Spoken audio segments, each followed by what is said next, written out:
in the warehouse we will never put all of our goods into one huge box. Instead of that, we will carefully organize our goods into smaller boxes. We will put those boxes onto pallets and we will position those pallets into sections of our warehouse. But in a database, we can afford to have huge tables. Because databases are automated, so it is really easy to find and to take any record from a table. But if our table becomes too large, then we can still have problems. For example, rebuilding indexes will become slow, backup restore will be slow, and we can have significant fragmentation of a database. We should also notice that not all of the data in our table is the same.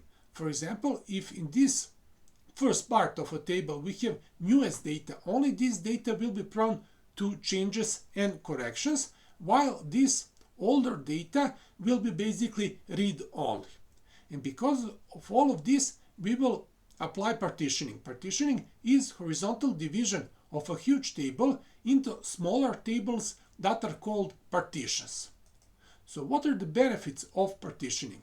Well, if each partition, for example, has data for 1 year, then the user who want to read data about, for example, sales for that year will only have to read from one partition.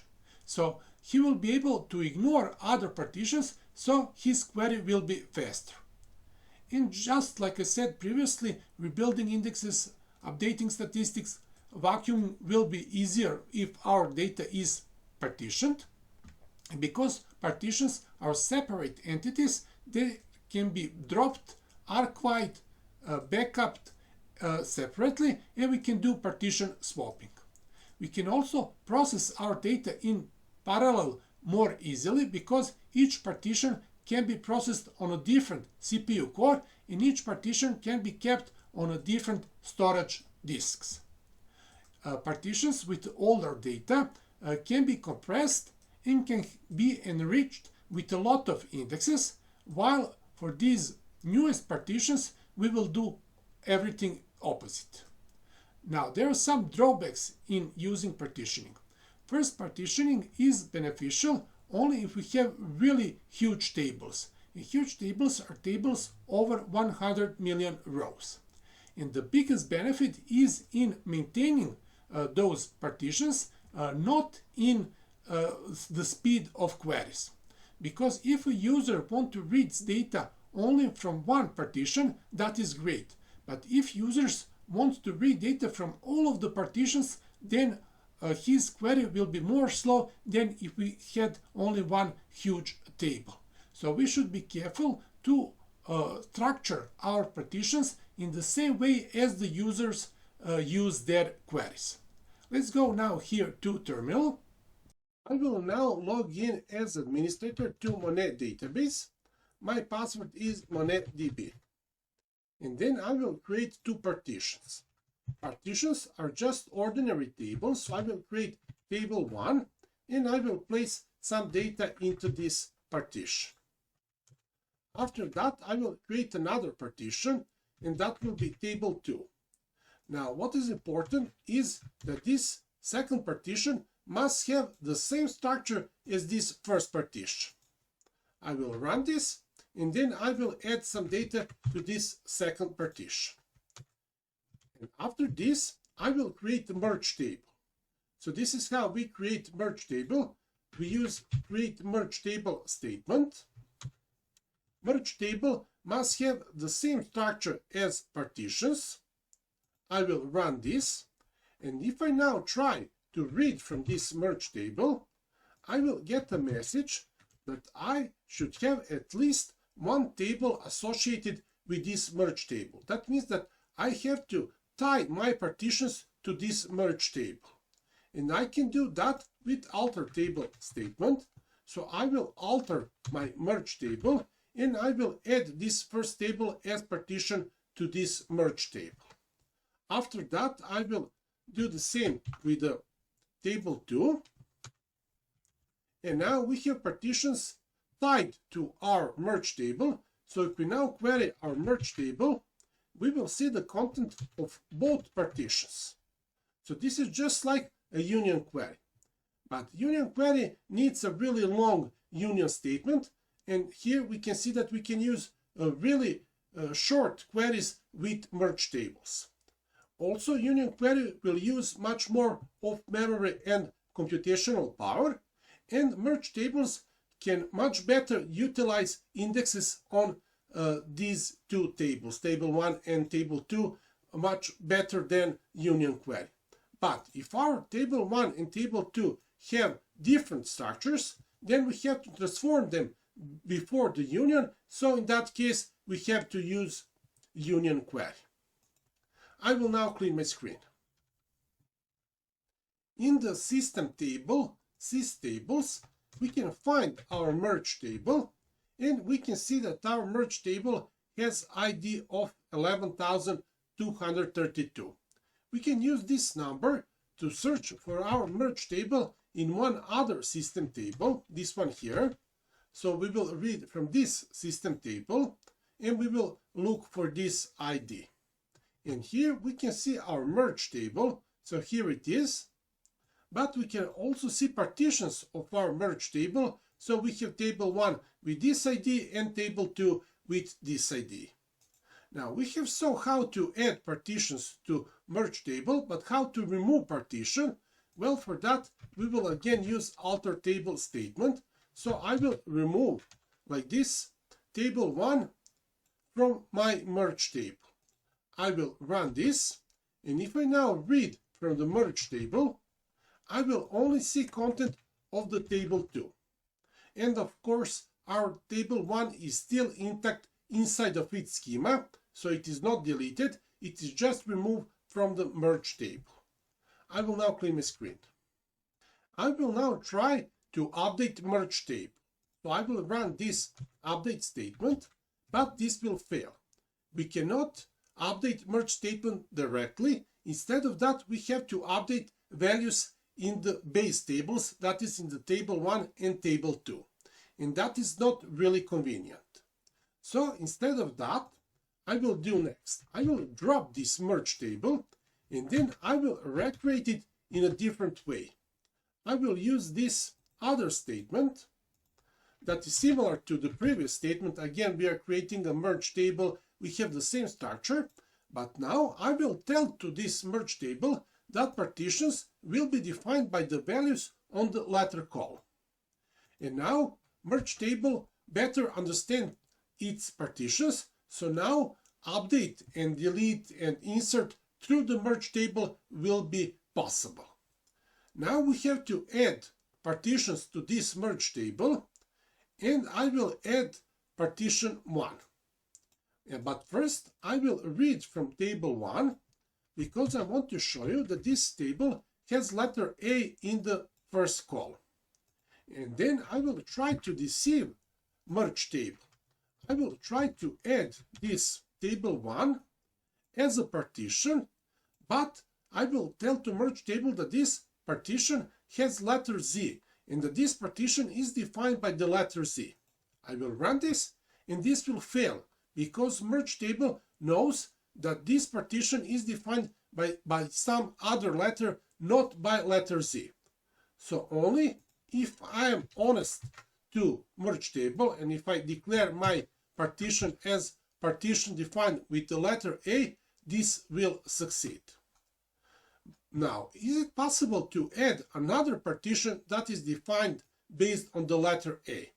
Well, for that I will first create a new table, and I will create table 3 that is the same as table 1. I will run it, and then I will try to add this table 3 to my merge table. I will run this statement here, and I will fail. So we cannot add two partitions with the same definition. I have already added partition that is defined with the letter A, and we cannot add another partition that is defined with the letter A. I will now clean my screen. Next step is to add second partition in the merge table. But before that, I will insert one more row in table 2. I will insert a row that will have letter C in the first column, so I will run this, and then I will read from this second table, and we will see that in the first column we have letters B and C. And now we have to add this partition to our merge table, and just like previously, we have to declare what letters will define this partition. In this case, those letters will be letter B and letter C. So I will run this, and this can help us if we have a not uniform distribution of values in some column, but we want to have partitions of the same size. So we can place several letters in one partition and only one letter in some other partitions. We can now read from our merge table, and this is how our merge table now looks like. I will now clear my screen. We can now try to make changes on the merge table direct. I will try to insert a row into merge table, but I will try to insert a row that has the letter Z. And we know that there is no partition that is defined with the letter Z. So if I run this, this will fail. So what I have to do is I have to insert a row that has a letter that belongs to some partition. We know that partition 1 is defined by the letter A, so if you run this, now this row will be written to the first partition, because merge knows that first partition is defined by the letter A.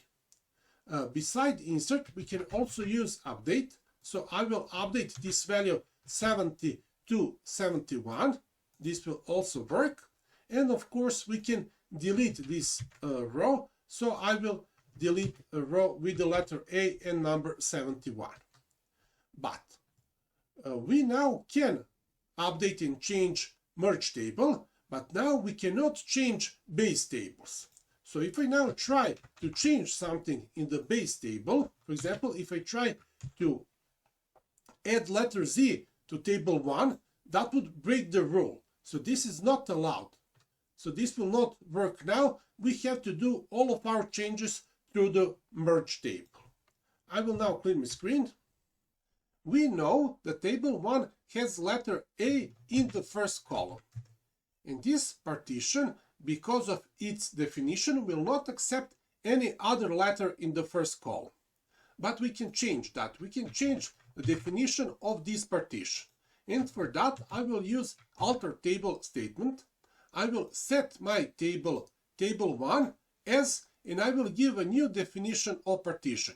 Now this table will both accept letter A and letter Z. I will run this, and now we can insert a new record in the merge table, and this new record will have a letter Z in it. We saw previously that this shouldn't be possible because we didn't have any partition that will accept Z, but now we have. So I will run this.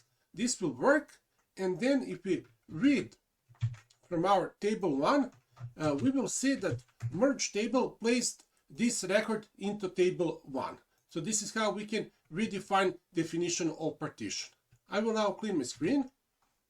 We know that table 1 has values smaller than 100 in the number column, and table 2 has values in the number column that are somewhere between 100 and 200. We will use this fact to define merge table in a different way. This time we will base our merge table on number column, but we will define by range. So partition by range on number column. I will run this, and then I will add these two tables, table 1 and table 2, to this new merge range table. So I will use alter table statement.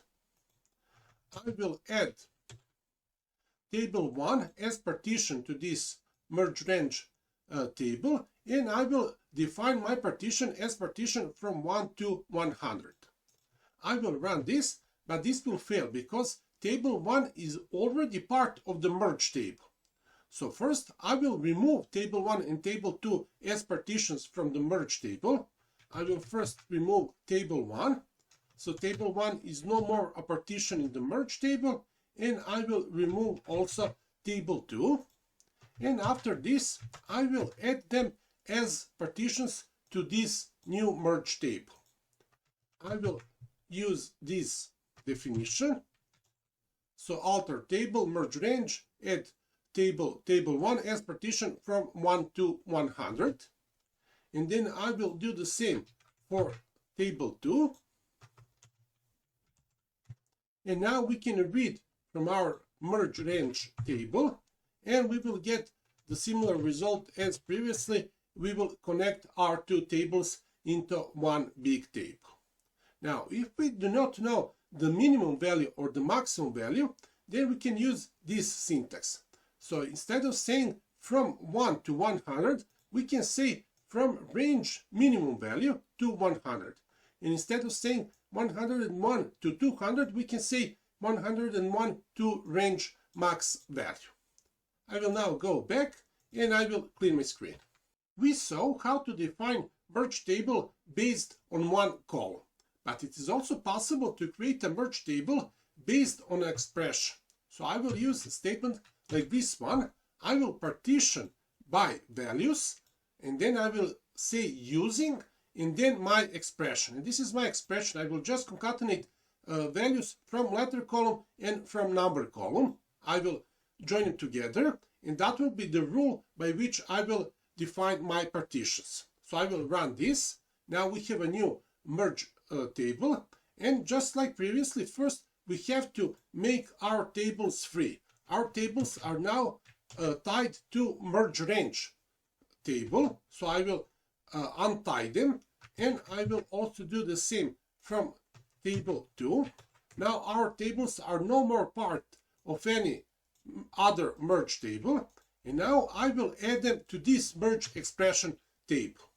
I will say add table 1 as partition, and now the values are A50, A60, and Z70. So I have to join now letter and number to get an expression, and this expression will define my partition. So I will run this, and then again I will do the same for table 2. I will run this, and now we can read from our merge table, and again we will get the same result as previously. And these values A50, A60, Z70, they are obviously calculated by concatenating this value and this value according to this expression. So we just have to concatenate them. So we have to define our partition by using these combinations, these expression results. I will now clear my screen. It is also possible to use expressions with a range. For that, I will jump to this web page, and here we can see that we can define our partition by a range, and then the value will be calculated as expression. So we would get some numeric results, and our partitions will be defined based on that whether the result of this expression belongs to the range that is used when we have defined that partition. I will now go back. We have saw how to define partitions based on values, ranges, and expressions. But now we have to declare which partition will have records that have nulls. Nulls are problematic because one null is not equal to another null. So we need a special syntax for nulls. So I will jump to this web page, and here I will show you that if we want to place nulls in partition table 1, which is based on values, then we will use this subclause with null values. So now our partition table 1 will also include null values. It is same if our partition is defined based on range. In that case, we will again say with null values to include nulls inside of this partition. And we can also create a partition that only has nulls, and then we would say as partition for null values. I will now go back. Now, if our partitions are defined based on some rules, that is, if we have used this partition subclause, in that case, we can read from these system tables. I will first read from system table sys.table partitions. And here we will see all of our merge tables that are based on partitions that are defined on the rule. So we have our merge table and our merge range table. So those two tables are defined here. So here we can see an ID of a column that is used to define a row. And if our merge table is based on an expression, we will see that expression here. Now, if we have used a definition that is using values, in that case, we can read from this system table. I will run this, and here we can see all of the values that are used to define our partitions. And this is good for values, and if we're using ranges, then we should read from system table sys.range partitions. At the end, I want to show you that we can create a merge table by using definition from some other table. So we are going to use as select from table 1. So we will take structure from the table 1 and we will apply that structure to our merge table. In this case, it is mandatory to use with no data because we are just going to take structure and not the data. So if I run this, this is also the way how we can define merge table.